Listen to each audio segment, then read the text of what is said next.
Oh, Jorge, you don't think I overdid it, do you? I mean, I don't want anyone to be asking me to show them my Smurf. Hey, hi, it's me, Will the Fingerdo, with the Fingerdo review of Camp Wanakiki Season 4, Episode 6. But before we get started, well, I've got some important business to do. Jorge, drink me.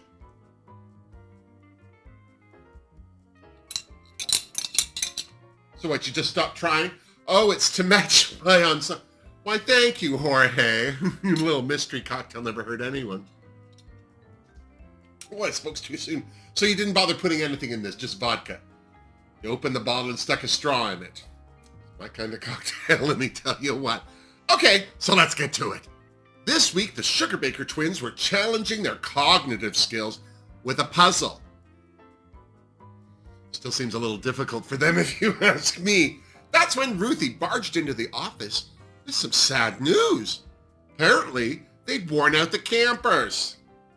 How is that possible? It's only episode 6. Seriously. But it was true, try as she might, and from the looks of it, Ruthie tried, let me tell you what.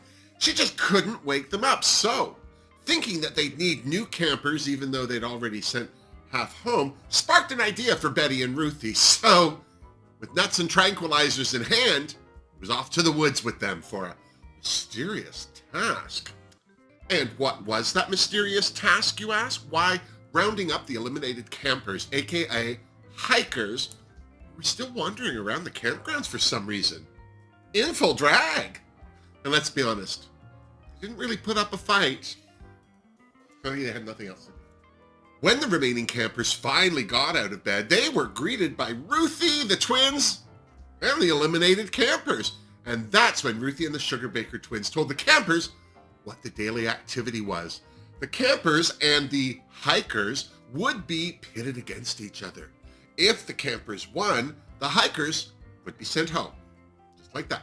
But, and it's a big but because, well, it's Ruthie's. If the hikers won, one of them would return to camp, and one of the remaining campers would be going home. Gasp!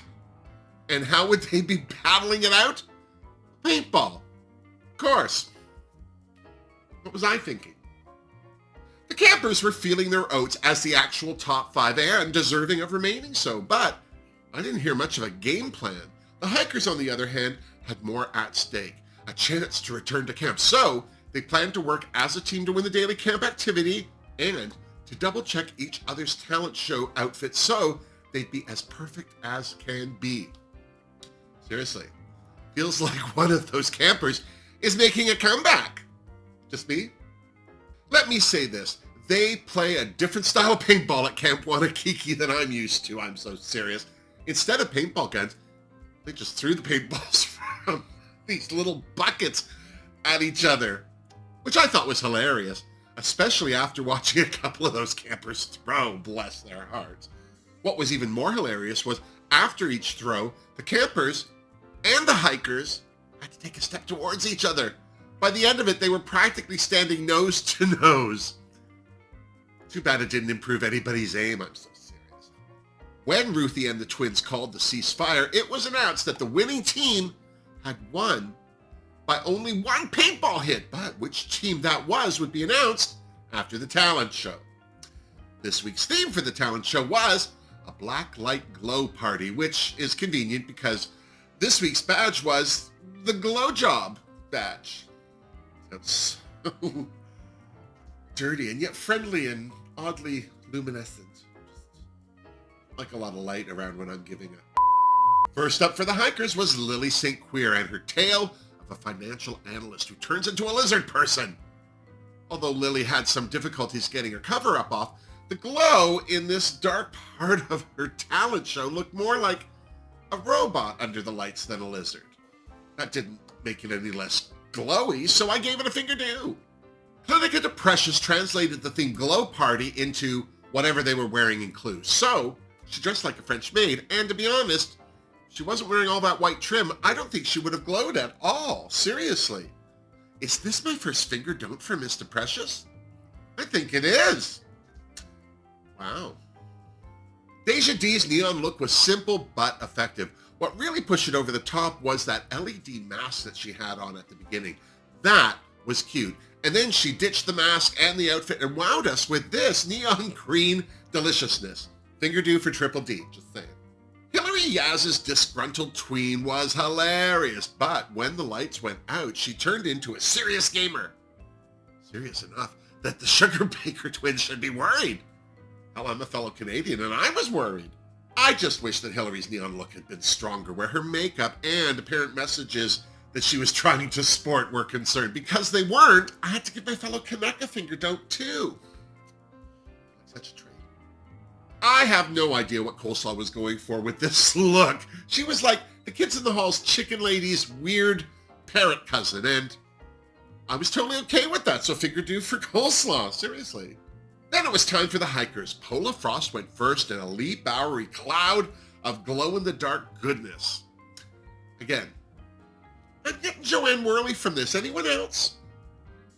I'm not sure what the heck was going on with Opalescence's talent show. Apparently, she works in a neon bowling alley from the look of her jumpsuit. But as for her hair and makeup, I didn't get it. Was she trying to shape her face to look like a pin? Finger down for Opal, bless her heart. Coco Chanel's Lisa Frank-inspired neon fantasy was gorgeous. And I'm going to go ahead and say her makeup was the best of the night. Finger do for Miss Chanel. Seriously, Coco, where's the tutorial? Let's go. I was so impressed with Flapjack's neon conjoined alien twins. My only wish was that she'd attach that second head a little more securely, but I still gave her a big old finger do. Finally, my man Vincent Millay sauntered out onto the stage as a magical mushroom, which I thought was more than worthy of a finger do. I just love mushrooms, sauteed in butter with garlic and crap, now I'm hungry. After the talent show, Ruthie and the Sugar Bakers talked to the two teams separately. First up, the campers. Standouts for Ruthie and the twins were Deja D's reveal, Clinica for her original interpretation of the theme, even though it wasn't very neon, and Lily's lizard person, although they wish she'd had more makeup and less mask. Ruthie and the twins seemed disappointed in the lighting effects that Hillary's signage and makeup achieved. Betty even asked Hillary if she'd asked any of her team for assistance. She had not. And as for Coleslaw, I guess that the judges can't say anything nice. Back in the rec room, while the campers were being judged, the hikers were feeling like they had a strong showing and that the possibility of one of them returning to camp was a genuine possibility. Back on stage, the standouts for Ruthie and the twins, as far as the hikers were concerned, were Coco, who they said had the best makeup of the night. Told you. Pola Frost for not only having a fantastic costume, but because her mask allowed her to wear makeup to match the fabric. Flapjack's alien extravaganza impressed too, as well it should, and Vincent's return as a magic mushroom was almost as much fun as having Vincent himself back. Well, technically he is back, but just for that second. Opal, on the other hand, was called out for not wearing any jewelry, although I don't think that was part of the challenge. Ruthie wished Opal had had a bowling ball to sell her look.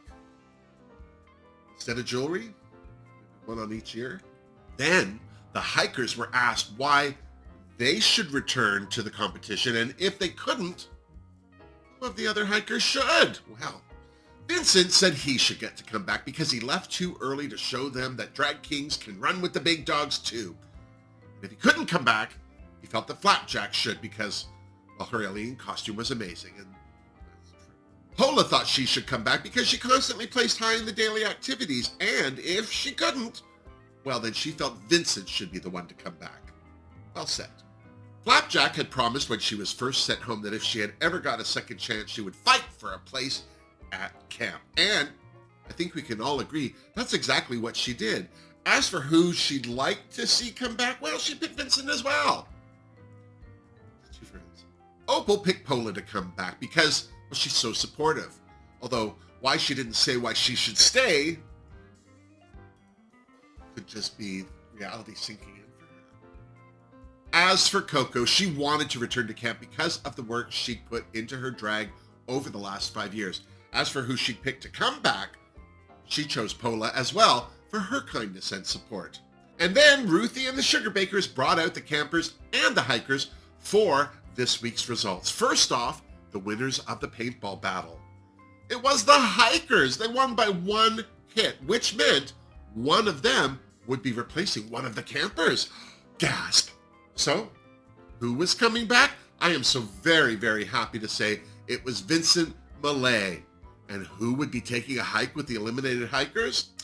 Well, I am just heartbroken to say it was my Season 4 secret crush, Coleslaw. And let me say, this was as big a shock to her as it was to everyone else, including me. But as shocked and disappointed as Coleslaw was, she was also grateful for the time that she spent on the show and the friends that she'd made. I'm sure she'd give all that up to still be on the show, though. I'll miss you, Coleslaw! Seriously.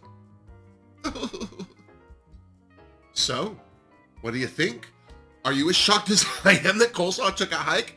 Or was it her time? How about Vincent? Are you happy that he returned? If not, who would you have rather seen return to Camp Wanakiki? Let me know what you thought in the comments down below. And while you're down there, sounds dirty, please don't forget to give this video a thumbs up if you liked it, subscribe to my channel if you haven't, and if you would like to help support the Fingerdoo review, all the links are down below in the description box. Until next time, miss me! Seriously, Jorge. I'm so glad Vincent came back. I would have loved for anyone to have come back. Coco, Pola, maybe not Opal. No offense to Opal, just not very interesting. But, oh my gosh. Vincent, first to go, the only king there. I don't know. I'm so glad he came back. Just for us to get a fair shot at looking at his drag. See what he's got in his dance bag. Do you know what I mean? I think that's great. I think that's a great opportunity. I hope he doesn't. Oh, if he goes home first. Oh. Mind you, the other 4 now that are from the original, they probably would like to see Vincent go first because they've survived the whole thing without a break. Still at 5. Oh, down to 4, then 3, and then maybe oh God, it's coming to an end. Summer's over. I'm gonna miss Camp